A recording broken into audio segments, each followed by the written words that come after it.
I'm Elizabeth Newsom and welcome to my booktube channel. So today I'm doing the second Rating My Wrap-Up video for February 2018. So I actually didn't read a ton of nonfiction books compared to last month.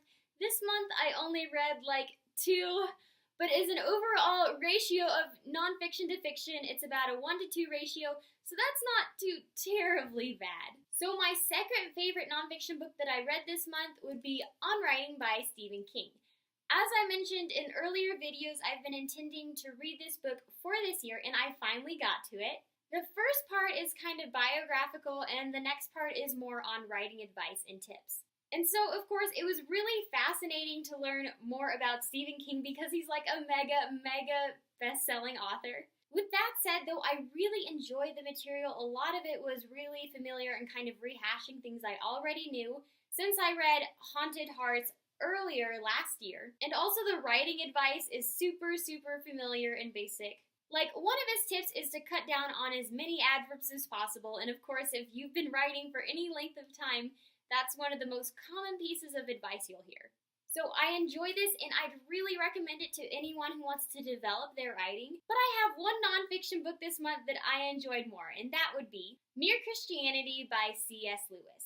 So I just read like 2 or 3 pages of this every single morning until I finished. And in this book, he covers a lot of deep theological topics, but he does so in a way that it's really easy to understand. Like, he's really good with analogies and metaphors to help you grasp a certain concept. So, of course, a lot of concepts in this book were really familiar to me, but at the same time, he presented these familiar concepts in new ways through these analogies and metaphors. So I really enjoyed this book.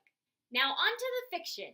So for fiction, I actually read books belonging to a total of 3 series, so I'm just going to rank the series as a whole before assessing the books individually. My third fiction series for this month would be Duel of Fire by Jordan Rivet. So I actually haven't gotten to finish this series yet. Currently, I'm reading book number 5, but I've only completed the first 4 books in the series. So I really love the plot and the concept and the characters in this book. Essentially, it starts out with this prince and this girl who's a competitive duelist named Dara. And I would tell you more, but there's so much that happens in the series, and I could spoil a lot of things, so I'll just give you a few of my thoughts on the series. So although I really loved a lot of aspects of this series, one thing I didn't like is that it's a bit long and it kind of meanders a bit. I felt like the author probably could have taken a book or 2 out without really sacrificing any part of the story. And of individual books in the series, my favorite would probably be the last one I read, which is City of Wind. So in City of Wind, the prince and Dara get to spend a lot of time together developing their romantic relationship, and you guys know how I love that sort of thing. Then also, Dara is imprisoned by this person through this deal she made, and they're in this foreign country, and things just get really complicated, and I like that part of the plot. My next favorite would be Duel of Fire, which is in the first of the series, just because there's a lot developing and going on in that book. And then, of course, the relationship between Dara and the prince just starts to bud, and it's great to see the beginnings of that. The next book I like would be Crown of Mist. So this book has some really good tension, and then also a new romantic relationship is introduced, and that's between the princess and her guard. And then my least favorite would probably be Dance of Steel, because I felt like this was where the story meandered the most, and Dara and the prince are separated for pretty much the entire time, which I'm not a huge fan of. So I still enjoyed it, but of all the books in the series, it's probably my least favorite thus far. My second fiction series of this month would be Abiassa's Fire by Ronnie Kendig. And helping me review this series will be my mom, who's also read the series. So overall, I really enjoyed the series. It's number 2 just because I did read another really great series this month. And though I did enjoy it, there were a few things that were kind of confusing or that didn't really make sense all the time or that weren't consistent. And then another reason why this series isn't ranked higher is because there's this character brought back from the dead, and I didn't really see the purpose in that. Usually when someone's brought back from the dead, it's an enemy so that they can conquer them again, or it's a mentor to help them, or something like that, but I didn't really see the point. But those are just kind of minor things, like my personal opinions, because overall I really did enjoy it. They have a few great romances in there, as I'm sure my mom would agree. So, Mom, what did you think about the series? Well, I have to rate this series 1 for what I read this month because it was basically my main book for the month. So anyway, I really enjoy this series, in particular this author. She writes in other genres as well. There's a surprise romance. I don't want to spoil it for you, but I'm going to use this word. I really ship Tilly and a surprise person, and it was great. I really enjoyed that part of the book. At the end of the series, the third book is where this romance that my mom is talking about is introduced, and that's between Tilly and this mystery character that my mom doesn't want to name at the moment. Well, I thought it might be a spoiler. Okay, we'll avoid the spoilers then. So, by the way, if you're ever short on time, say like you have lots of kids or a lot of stuff is happening, and seriously, okay, if you're under too much suspense, this is bad for your heart, okay? Sometimes you just have to look ahead and just make sure, like, your favorite person's still alive at the end of the book. And that's what she does. She skips to the last chapter of a book to see what happens. Like, what even? Okay, quick poll. Who thinks this is a character flaw? No, I'm doing that to like basically so I'm not in suspense the whole time and I can enjoy the book and relax. You're supposed to be in suspense for a fiction. Go ahead and look at the end, but Tilly's character, oh, that's great. I really enjoyed that particular part. And then also, you're being a bad influence. Well, yes, but I mean, sometimes, you know, when you have a full schedule and sometimes you just have to do what you have to do. So anyway, that's what I do. So it really works well. So anyway, Elizabeth actually read the first and second book in these series this month, or of these series. Yeah, I read the first 2 books last month, and then I finished the third book just before this video, so even though it's not really part of my February wrap-up, I'm still including it just so I can review it as a series. And Mom, you said that your favorite book was the third book as well, right? Yes, I like this book, Fierian, because it wraps up a lot of plot lines, and it's just a very satisfying conclusion to the whole story because you have all these different characters in this leading up to this fight of good versus evil, and it's just very satisfying. So, and the first book is Embers, and the second book is Accelerant. And so this is the last book in the series, Fierian. So I really like this world. Don't you? Yeah, I do. It's really cool. She does a good job with the world building. Mm-hmm. And I think it would be cool to have like fire power if you really needed it. Of course, only as a good, on the good side. But anyway, yes, this is my favorite book because it was just a very satisfying conclusion. It just wrapped everything up. And when I finished it, I just thought, Yeah, and didn't you like all the romances? Because now there's like 3 romantic relationships going on at that point in the series. Right. And at this point, I guess we can tell you about the other 2, because if you've read the first 2 books, then you already know. So you have Hagen and Kaleria, and... Are you... Yeah. No. Oops, that's brother and sister. Hagen and Thiel, and then... Kaleria and Accelerant. Yeah, Accelerant. Yeah. Which is your least favorite book?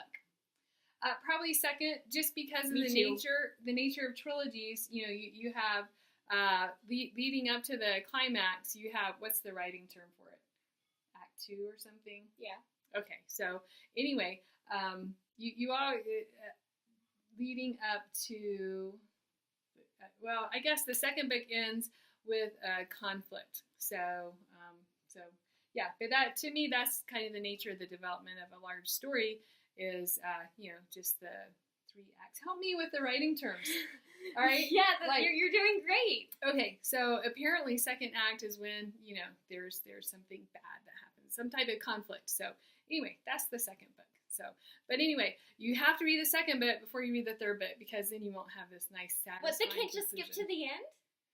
The Well, last chapter in the series? What's wrong with that?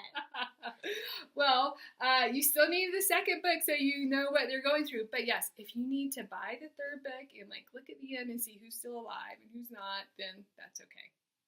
Did you do that? No, but I have to admit that sometimes in this book, I would get really worried about what's going on, and then I would have to read really fast and then go back and reread because you get worried about people and your characters. But. And I'd have to agree with you. I think the second book was probably also my least favorite because the main character was kind of starting to annoy me. I guess it's in the middle of his character development, so that makes sense. But in the first book, I really, really liked him because he was just so charming and sweet and shy and chivalrous.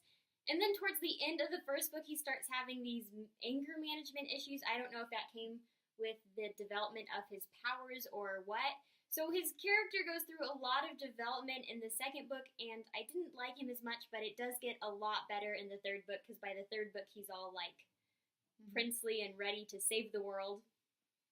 And then also, one reason I didn't really like the third book was because, Hagen and his love interest, Theo, are pretty much separated the entire time, I think, right? Well, through most of the book, yes, they're separated. So you don't enjoy that time with them together. But yeah, there's a little bit of romance that we see with Fierian and Accelerant, but overall, of all three books, I think it probably has the least amount of romance. Well, I feel like Tilly got to develop his romance a lot. He did. I really enjoyed that part. So yeah, that's one of my favorite characters. And also, a very interesting character is Drakian. Yeah, Drakian, as he's like an anti-hero. So anyway, I like those. I really enjoyed his character. We don't really see Drakian again, and I kind of wish we did, because he has this huge change in character kind of right at the climax that changes everything, and then we just don't really see him again. So I do wish we'd seen more of him. He'd be a good character in another book or something. Yeah, like a fan fiction. Yeah. So, right, like a fan fiction. But anyway, yeah, I really like that character too. So. Well, thank you, Mom, for joining me for this portion of the wrap-up. This is so much fun, and like background. All right, now I'm going to review the final series that was my favorite for this month. And then my favorite book of the month would be An Imposter with a Crown by Jordan Rivet, and it belongs to the same series as A Spy in the Silver Palace. So just as a brief refresher, the main protagonist in this book is what they call a mimic. And mimics can change their body and facial features so that they can look like someone else. And since they have this special ability, they're often used as spies. So the main character really wants to be a spy in an enemy land, but instead she gets hired by the princess. And then at the end of the first book, the princess has some sort of poison which really disfigures her. So the mimic is disguised as the princess full time now, and pretty much no one knows what's really happened to the princess. They just think that the princess is fine because there's this mimic standing in her place. So this is the second book in the series, and because the main character has to disguise herself as the princess all the time now, that's a lot of pressure on her, and it creates some really interesting tension, so that was a lot of fun to read about. And then the stakes just absolutely escalated in this book. Like in the first book, it was more about these various mimics disappearing and things happening to them. And in the second book, it's not only these talented mimic people who are threatened, but the entire nation. And this enemy nation starts trying to invade. And then also we see a lot of development with the romantic relationship here, which I was really happy to see. And of course, the love interest is super cute and sweet and considerate, and he just always tries to do the right thing. So I think I love the love interest as much as the main character does, which is definitely a plus. Well, there you guys have the Rating My Wrap-Up video for February 2018. If you enjoyed this video, please like and subscribe, because I post bookish videos regularly about twice a week. Some are more kind of reviews like this. I do a few book tags, but then I also do a few really fun videos, like Dumb Ways to Die as a Reader or The Many Struggles of Being a Reader. And in the comments below, I'd like to hear from you guys. Which of the books I mentioned do you think sounds the most interesting? Let me know down below, and I will see you next time.